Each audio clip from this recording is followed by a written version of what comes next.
छात्र, good morning. अगले video में हमने कचकी से पाठ का अभ्यास देख लिया था। स्वाध्याय की भी हमने चर्चा की थी। स्वाध्याय के प्रश्न नंबर 3 देखेंगे अब हम। तो सभी छात्रों को अपनी किताब लेकर बैठना है। देखेंगे प्रश्न नंबर 3। नीचे दिए गए विशेषणों का वाक्य में प्रयोग कीजिए। यहाँ विशेषण दिए गए हैं तो विशेषण का वाक्य में प्रयोग करना है। यानी कि उदाहरण के तौर पर हम लिखते क्या लिखा है, दयावान।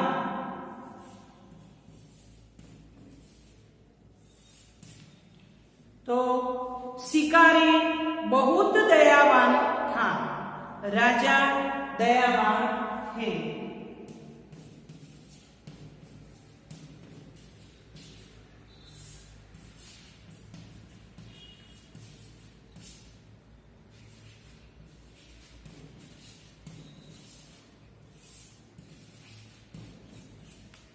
हमने कहानी सुनी है तो उसमें शिकारी की दया की बात आती है।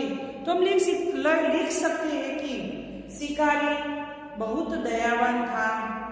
मेरी माता दयावान है। तो दयावान है और क्या है, विशेषण है छात्र। तो उसी प्रकार यहाँ सभी विशेषण दिए गए हैं। मूल्यवान, मेरे पास मूल्यवान अंगूठी है।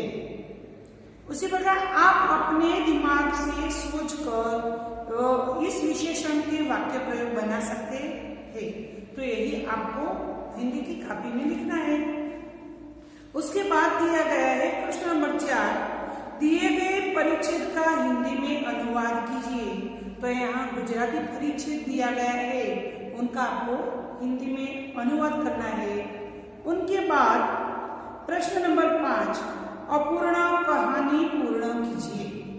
अपूर्ण कहानी, यहाँ कहानी को अधूरी छोड़ दी। उस कहानी को आपको सोच समझकर कहानी को पूर्ण करना है। छात्र, यहाँ जो कहानी दी गई है उस कहानी को हमें अपने सोच समझकर, अपने दिमाग को लड़ाकर हमें कहानी लिखना है। उनका कोई चौकस नियम नहीं है कि इस कहानी को हमें इसी प्रकार लिखना है, क्योंकि उनका कोई शीर्षक नहीं दिया, सीख नहीं दी। तो हमें इस कहानी को अपने तौर पर, अपने दिमाग से समझकर लिखना है। यहाँ देखते एक गांव था। उस गांव में एक गरीब किसान रहता था। उनके 2 बेटे थे। बड़े का नाम रामू और छोटे का नाम, अब बड़े का नाम रामू और छोटे का नाम नहीं दिया। एक गांव में एक किसान रहता था, वह गरीब था। उनके 2 बेटे थे। एक का नाम रामू और दूसरे का नाम, कहानी छोड़ दी।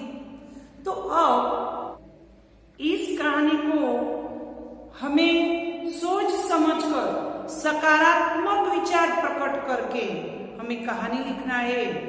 2 भाई है, किसान के 2 लड़के हैं। उन दोनों लड़के को हमें कहाँ ले जाना, कोई मेहनत करता होगा, कोई खेती करता होगा। इसी प्रकार सोचकर दोनों को बड़े होंगे, पढ़ाई करेंगे, बाद में वो अपने काम में कामयाबी मिलेगी। और उसके बाद उसके पिता गरीब थे, फिर भी उसे अपने दोनों बेटों से गर्व हुआ। इसी प्रकार सोचकर हमें एक कहानी पूर्ण करना है और इस कहानी की सीख भी लिखना है और शीर्षक भी। तो छात्र याद रखना, यहाँ कहानी अधूरी छोड़ दी है तो आप सकारात्मक विचार प्रकट करके इस कहानी को पूर्ण करेंगे।